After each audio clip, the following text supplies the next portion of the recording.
Welcome back to the fucking show. I'm Christopher. This is Eric. Here you go. How much money did they steal from people?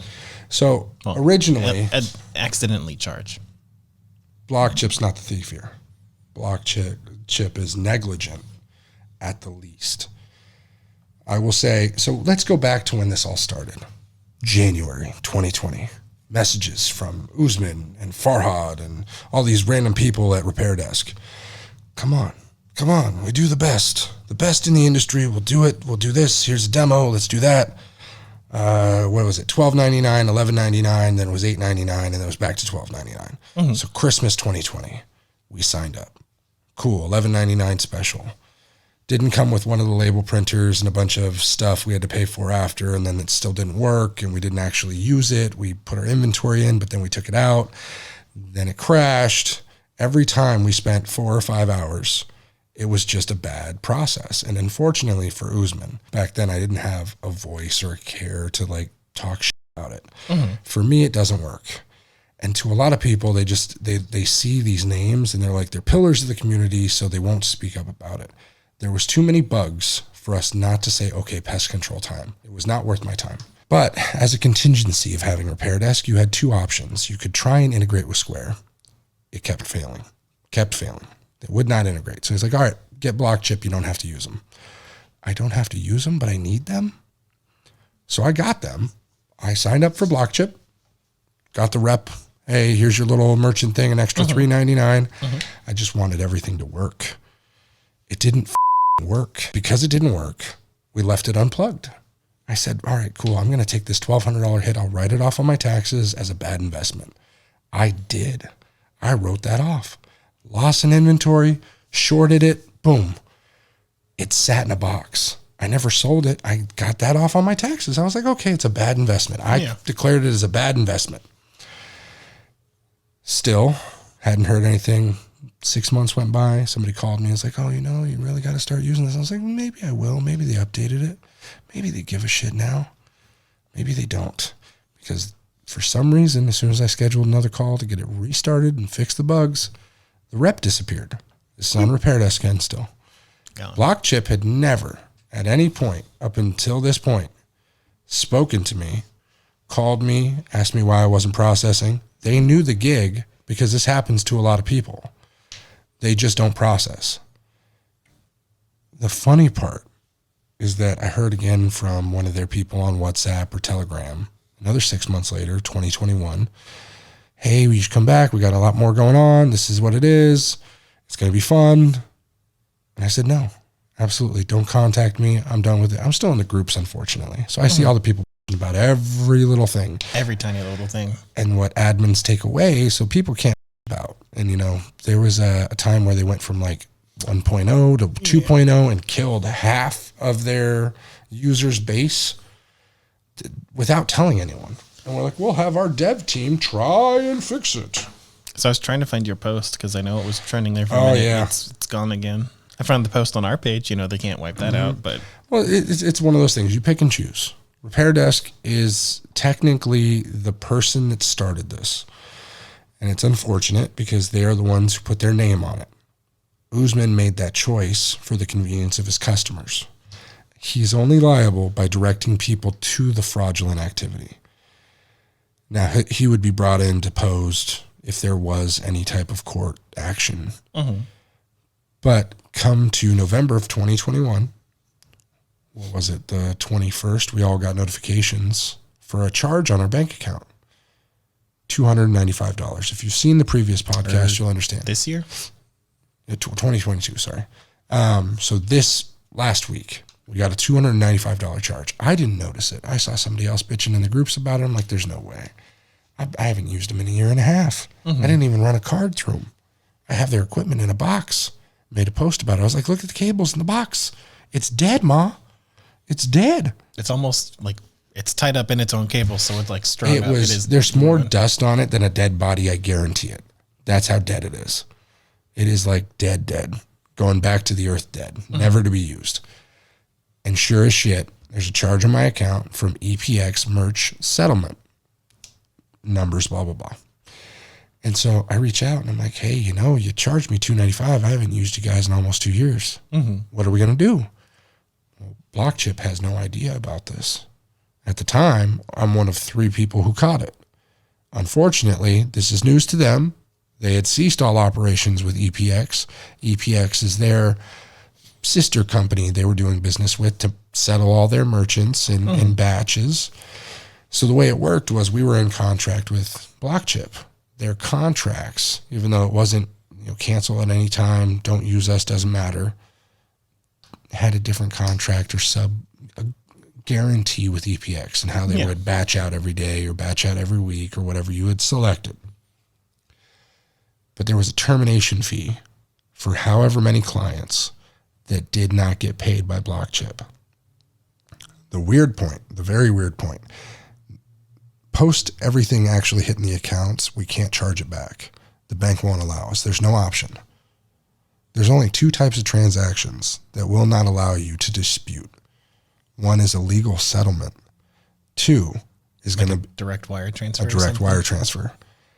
So tell me, I haven't contacted the bank yet because my local branch has been closed because of Thanksgiving and stuff.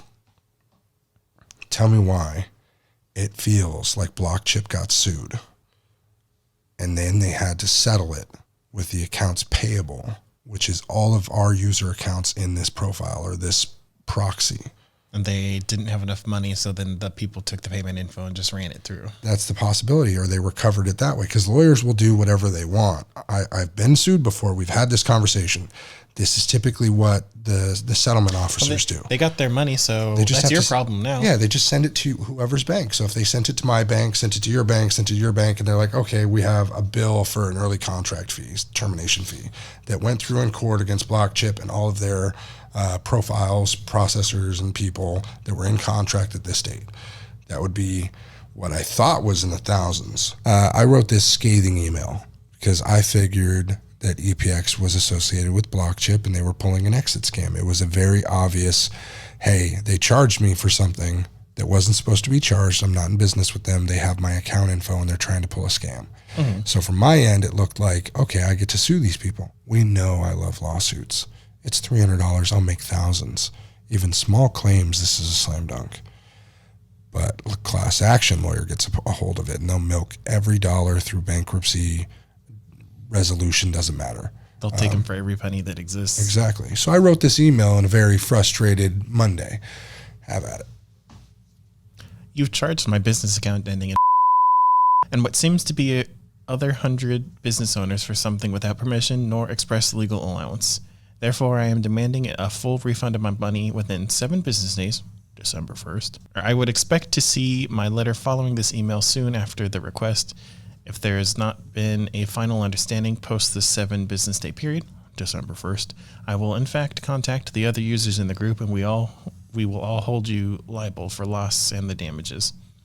Needless to say, the matter at hand has ruined the trust you held with clients, considering we haven't been in over a year.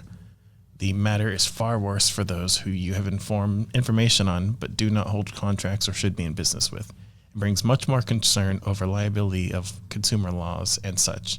Just process the refund with haste and to be done with it all. Now, if you're in business and you don't know the subtleties of pressure points, it's not always needed. Now, and I know Benjamin would probably hate to have anyone ever learn about the strength in legal, but legal is needed for any operating policy, especially if you're doing a lot or volume of business. You can be constantly in retail and just have one shitty customer, somebody throw a punch at you. Doesn't matter, somebody trip and fall and hit their back. You have to either have knowledge in legal or know the pressure points or have somebody in legal. Either way, get legal insurance. John Felix, he knows. He's the guy who got me into legal insurance before I even had my first lawsuit. Yeah. Contact him. He's constitutionalist. He's a great guy. But these are the pressure points where it's, here's your information. Here's the info. Here's the time frame, which you go where, when, how. When, where, how. And here's your liability. Mm-hmm. Here's where I can press the liability for legal concern. And here's where the negligence could lay.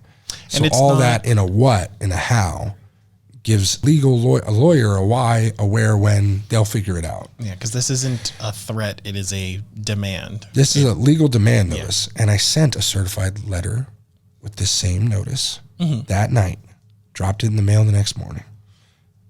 It already arrived today. My point being, this is a prime example of, hey, you have an exact time frame to get me my money. Now, I'm not saying I'm some big billionaire, fuck with me, I'll crush you. There's nothing in that. It's not the money. This is what happened. This is potential recourse. This is what I want. This is what I expect. Knowing your action, knowing what you're going to do before you do it is it's probably 90% of the battle. If you know what you're going to do in a response to something, then you know what they're going to do. Yeah. And so there's a big thing where it's the what if. This brought up how much of my data do they have and what can they do with it? Now they're starting to take tiny bits of we don't keep much in the bank account for this business. This business maybe has 15 grand floating at any time, waiting for deposits, waiting for deductions, and we pay the credit cards for the business for that, even though it's a sole proprietor on this business. But that is its own separate thing. I have my own accounts, manage my own money. That happens and manages itself. When it gets under 10 grand, then I'm like, oh shit, what are you guys doing? But it's got its own thing. So when there's a random, somebody has access to it, that's the oldest account that I own at the moment, because it was my personal account before the business account got changed to a business account, whole thing. Yeah. So I was pissed and I was like, okay, so who's got the liability? Who's got the info, and how do they have the ability? What we still don't know is what they use to charge us, because I made assumptions on Facebook and I was like, okay, well, they could have done this, that, or the other. But I went off the numbers that Usman had recommended Blockchyp with. Oh, they're a company that got 60,000 users. This is what I remember this selling. I remember them talking about how big they were, how many people they helped, how convenient to make it, how easy and effective everything was. And then your phone call today that I read a little bit. So yesterday I got a call from a female, and they were like, okay, we've processed your refund, expected within 48 hours, Monday at the latest. Holiday. I got a call today. There is no refund. They needed my bank account and routing number because they don't have it. So how did they get charged? How did they process that money through EPX if they don't even have my details? Which led me, after the conversation on the phone, to believe that this is a legal settlement instead. Did EPX have all the info and they never touched it? Because then that's that's a whole nother layer. I was not in contract with EPX. I was in contract with Blockchyp. And it was only a short contract. Didn't have to process anything, just had to make sure the connection was there. Now, the whole point was that this company would hold it. Privacy laws are there. Nobody else would get it. So how did it get out? So when I got the call today and he's like, oh, I don't have that. Here, let me tell you a little bit about the company since you've never actually done business with us. I invited him on the podcast too. After all this, I said, hey, Paul, come on here. You can talk about whatever you want to talk about. We'll discuss the issue and how you're going to make it right for customers. He unfortunately declined my offer, but it's open. If you want to come in here, tell me about your business, tell me what you do for everybody, how you're better than everyone, or how you're worse. I don't care what you want to tell me. Have a conversation. It's much easier. Say your piece. The problem is Facebook gives you a facade, this fucking shield where I can wear a fancy watch, I can buy a Cuban, I can take some pictures and be like, yo, I'm on my boat, bitch. Motherfucker, I don't even like to swim. You don't know me. That's why you're on a boat, though. This is why we're on a podcast, so you can get to know me. You know me. They don't know me. There was a time where Eric didn't know me, and he absolutely hated working for me. That is a true story. It's in one of these episodes here. It ruined his relationship. It was horrible. Watch that episode. It was a catalyst. We know it was a catalyst, yeah. But we are like oil and water, and it's smooth. It may not bond, but it's smooth. Yeah, we chill. Water and oil, chill. So Paul calls me, gives me the breakdown. I thought 60,000, $15 million, $20 million. I said, okay, maybe 30,000. What is 12 million, 10 million? It was 12.5, whatever, yeah. He said the high end is 500. They have 500 users. But I thought you helped thousands of people daily. Okay, so the sales pitch says thousands daily. Company itself is a company that doesn't just do the repair industry. There's 500 there. So, okay, that is 150 grand. So there's still $150,000 that was billed, 147.5 actually to be specific for the number he gave me. But that's an estimate on his end. He can't disclose it. But I will say $150,000 is still a lot of money to your average people, especially a business. If I went and billed, and I have probably over 2,000 credit cards I could run right now because we withhold that information. We get authorizations. We have bills that we run for people monthly. So if I went and billed 500 people and ran $295 like that, how many people do you think would actually contact me? You'd have 20% that wouldn't do anything. Nothing. They'd wouldn't forget. Notice, they wouldn't care. Oh, They'd must have been a forget. subscription, something. Yeah. But that's the case. In this, shit. Rent came out. we have the fact that only 105 people out of 500 have reached out. Blockchyp knows of roughly 500 people that were affected. And they're not automatically processing. You have to submit. They don't have bank account your info and details. So my concern for Paul and that company is they need to do everything and get in front of this. And I told him, I was like, if I was you, I'd put a stack of money on the table and say, come and get it. Anybody who wants their piece, $295, you send me, like, put it everywhere. Put ads on it. Hey, we got fucked over and we're going to do right by you. Here's our money. We're sticking behind it. To you, it's $150,000. Hypothetically, he doesn't spend that much, but he saves his business because the face of this, we are the service industry. We'll spread this around everywhere. Well, I know every oil maker or oil field person. I know every truck, cargo, line. I know every business owner in Sacramento will not use Blockchyp over this issue. The trust is broken. If they at least get ahead of it, like remember that really shitty thing? At least they recovered pretty gracefully, maybe in a year. I tried to give them the tip. I said, hey, put a bunch of money on a table and say, hey, listen, we got screwed, but we're standing behind you. Something. It's just so but good. Even like $300 out of my pocket. Give me your info. I got exactly. Like, hey, come get your piece. Send me a screenshot that you got this by these assholes. Don't give the people the idea that they can just come and go, okay, who was These it? fucking clowns at this company screwed everyone. And then, hey, we'll fix you'll it. get 5% of people that will put in fake screenshots. But still, that'll cover the 10% of people who aren't going to request at all. But then they still would have some record somewhere that money went to this person. So, like, if someone does a fake screenshot, they have zero. They have zero info. Uh-oh. They have no info whatsoever. Who got affected? It wasn't them who charged it. It's like saying, I don't know who McDonald's charged today, but I'm going to pay everyone back. How do you find that out? McDonald's won't give me the info. The company EPX isn't even talking to them. From what he told me, they will not give him any info, talk to him. It's a bad disconnect. So it's something happened there and something he's not talking about. I wish he would tell me if he was sued and this is a legal settlement. That is much easier to be like, hey guys, we were sued, and in the contract, unfortunately, we allowed them to sue and then batch you. So we're going to cover your costs. Everyone reach out, be prepared for this. There was people who had no money in the bank, are broke right now. There's $200. Yeah, negative $295 on some of them, plus the overdraft fees. Another $60 on top. Yeah, well, every day. Yeah. Like a business account. Any day you don't even bing. So my point being, you have options, Paul. There are many options here. Do not pick the bad one. It will destroy your credibility. Like, there are so many. Do not hide behind Repair Desk. Do not let them make the forward move for you. The idea that it's only a certain amount of money doesn't cover the liability. This is pure negligence. It's a shitty hiccup.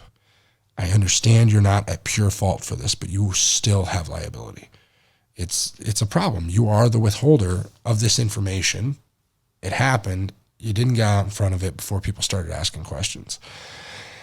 Considering they still had to have the information or make some type of idea that this would happen. It couldn't just happen for nothing. It would have been in the paperwork. The lawyers would have known about it if there was a separation or a legal statement.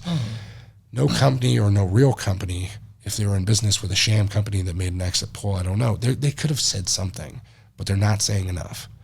So to most people, and like people like Benjamin, it's only $300 and they're making out the good by it. It doesn't really matter. You're made whole.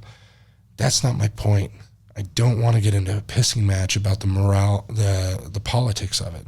To me, there is a security breach here of our information that was willfully given.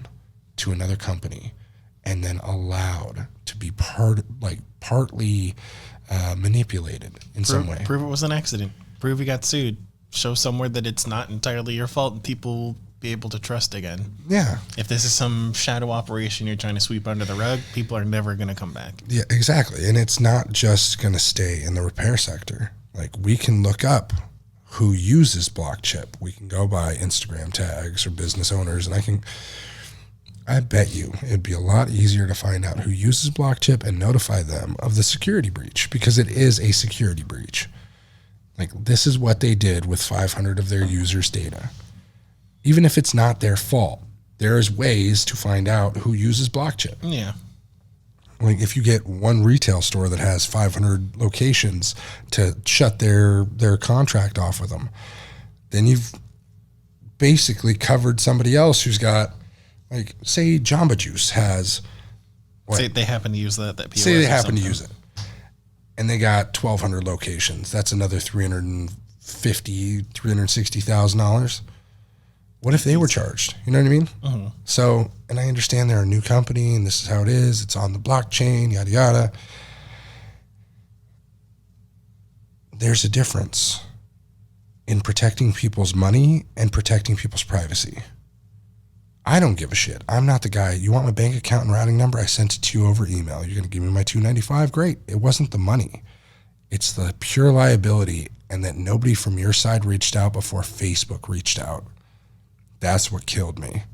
And that's why you got clickbaited in the last title, which I'm just saying, if I had never heard the 60,000 number from Usman or any of his team, and that's so funny. My point being, and the core asset here is, before you start trying to be the white knight for Blockchyp or EPX or fucking Repair Desk, understand that it's your data, it's your privacy, your information, and the ability somebody can just reach into your pocket at any time is what Blockchyp has caused the ability, or given the ability, to somebody to do.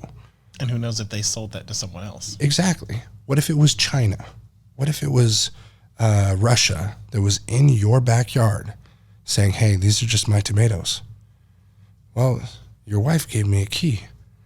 You know what I mean? Your wife is liable for giving the key out. You know, like, it's still somebody's stealing. Don't care what they stole. Why was the key given? Yeah. You understand? Your uncle told me that you keep a key under your mat, so I made a copy for me too. He's liable. He can be sued. Yeah. That's the law has strict regulations and guidance for shit like this. And I'm sure that's why I got a call. It seems like he's calling a lot of people, covering up, like, here's what it is. He was like, my wife's been working on this. I'm working on this. I guess his wife works for him. I'm glad it's a family-run business. I get it. But there is a better way to get in front of it than making one-by-one phone calls to 500, maybe more or less, customers. Mm-hmm. And he really stressed that he's putting his own money on the line here. I don't know if that's a lot of money to him. If I did this, 150 grand would be a drop in the bucket to the type of business that I'm in. He's got to process more than 150 grand a month in profit. Has to. They take 2%, take 1%, whatever they batch. I know they split it in certain micro cents to people, but I would say even take out a smart biz loan, take out a grant, get it handled, pay the people back, and then sue yourself. The wife or lady who talked to me yesterday said that they were in talks with the lawyers, litigation, trying to figure out their legal recourse. I said, sure, as long as you make me whole, make sure that my data is secure, then we're good. I got no problem. I'll take down my post, do whatever. You know, I took down the $60K, $10 million post. I was like, hey, rough estimate is like $10-15 million if this is how many people. Paul asked me, he was like, hey, if you want to amend your numbers, we only got 500 people. Cool, great, rough estimate. So I was like, I'll take that post down. Absolutely. The one comment, good. But then my post in the group that was, you know, quite trending for a second, that one just disappeared from Repair Desk users. Gone. I really don't think Usman likes me. Usman, do you like me? I like you. Like, come on, give me a hug. Let's be friends. You got $1,200 of my money with no Nothing. Effort. Doesn't that make you like me? If you didn't know me, somebody just took money out of your pocket like that, what would you on average do? Just kind of eat it, or? No, I can't eat that. That's too much money for me. I'd have to call the company, see what they would do.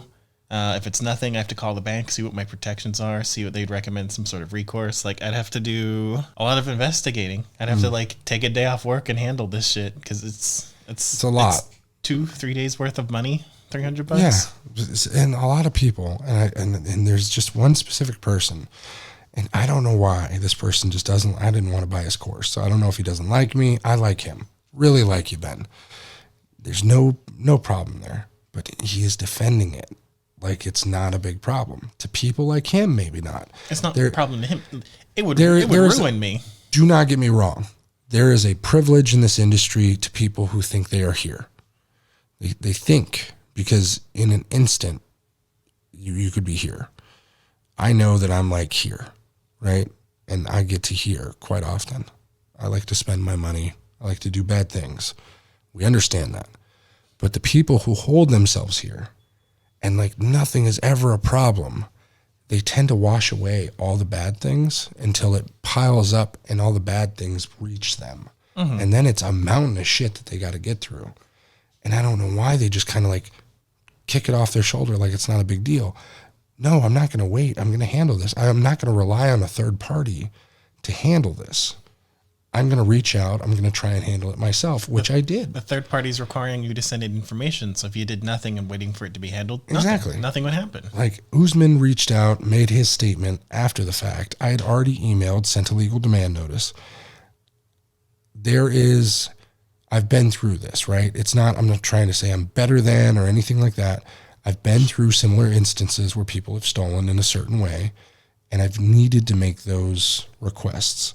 And it's easy little pressure points like that get like, okay, this person's not fucking around. They're going to go through with it.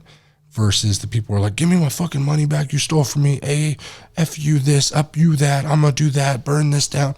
It's not going to get you anywhere. And there were 4 people today. It went from 2 to 4 like that when I posted the video who found out about a repair desk and said, oh shit, I didn't see this. It wasn't trending in the group because they had suppressed the posts. So we helped 4 people make their $300 back. Even if those people noticed something was missing, they might have just been like, man, parts costs are getting high. Yeah. And then just shrugged it, It was merch settlement. So they probably thought it was settling a bill.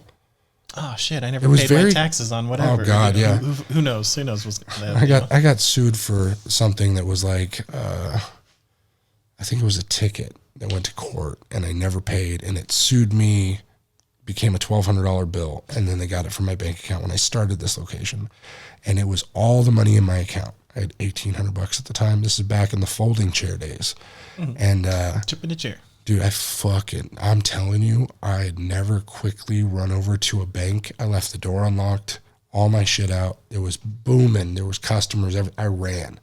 I had a helper, Mikey, the guy who had the seizure. And I remember running to the bank asking, where's my money? They took $1,350. It was a $1,200 bill, and then there was fees for the legal request and settlement. Because you get billed for that if you don't know. Well, the bank bills. Yeah, the bank bills you for having to process it. That's weird. They had to use the additional manpower to process all that and the competing stuff. That's on you. So there's no fee from the bank on this, which is also why I don't know if it's a legal settlement or not. Like it's gotta be just a direct transfer. I don't know. Yeah, because that's why it's so weird. But how would they have that information unless they had all your bank account routing and authorization information? I think they had to. We'll do all the payment for you. You don't even need to store the information. We'll keep all these. We'll manage your account. Don't even worry about it. I believe Paul should give us the brass tacks of how EPX did this. Show us in the agreement what gave them the right to do exactly. Like, hey, sit down, Paul, camera here. Here's what they did. Here's why they were able to do it by law. And if they weren't, get everyone to class action sue them. And then you get your money back plus whatever penalties and fees and take a percentage. Use your money to make more money. At least get the trust back. You would earn way more than that. Hey, we're going to help you. Imagine if everyone was billed $300 and then they all sued for $3,000 each. Whatever the heck it ends up being. Yeah, because that's a come up. Everyone's happy. High fives all around, dude. Yeah, it's an interesting world we live in today. You know what's always recession proof? Gold. The legal system. That too. Slip and falls don't stop. Just saying. They never. It's the world. No. It's the world. I'm telling you, we had a lady that fell outside that has been harassing the landlord in the dark because the lights weren't on.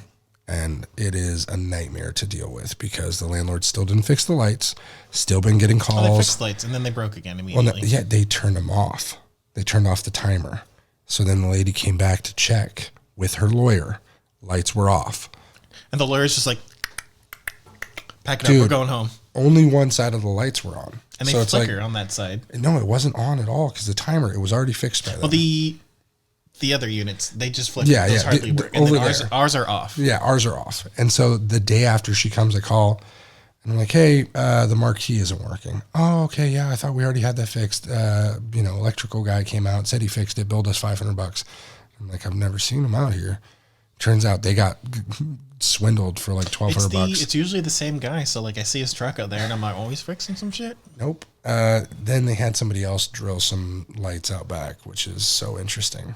Which also turned off. Dude, oh my God, they're not waterproof. They're not water resistant. They're indoor floodlights. We had the fog, so they probably misted them up and now they're ruined. It's so bad. No. But Blockchyp, we appreciate the refund. Paul, I appreciate the call.